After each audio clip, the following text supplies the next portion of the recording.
அதை விட நம்ம திமுக நண்பர் சொன்னாரு, கொச்சையா பேசிட்டாங்க. எம்ஜிஆர் குறித்து எவ்வளவு கொச்சையாக கருணாநிதி அவர்கள் பேசினாருன்னா அது வரலாறு. மலையாளியும் பேசினாரு, ஊமையும் பேசினாரு. இல்ல சார், அதிமுக கூட்டணியில் இருந்தது கிடையாது அப்படி பேசாம இருக்கிறதுக்கு. முடிக்கணும். இல்ல கரெக்ட் சார்.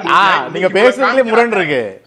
நான் பேசி முடிச்சிடுறேன். நீங்க பேசுறதுதான் பிரச்சனை. அக்கறை காமிக்கிறீங்களே, திடீர்னு அதிமுக மேல அக்கறை காமிக்கிறீங்களே.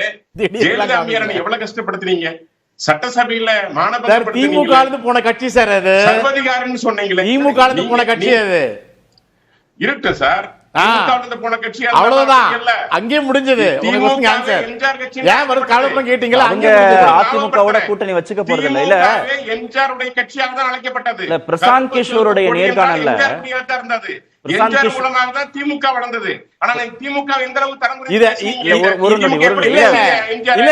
நீங்க வந்து உளறிட்டே இருங்க. தமிழ்நாட்டில் நம்ப போறது இல்ல. தமிழ்நாட்டில் நம்புறதுக்கு இங்க யாருமே இல்ல சார். நேரம் பேசுங்க சார். நீங்க ஒரே ஒரு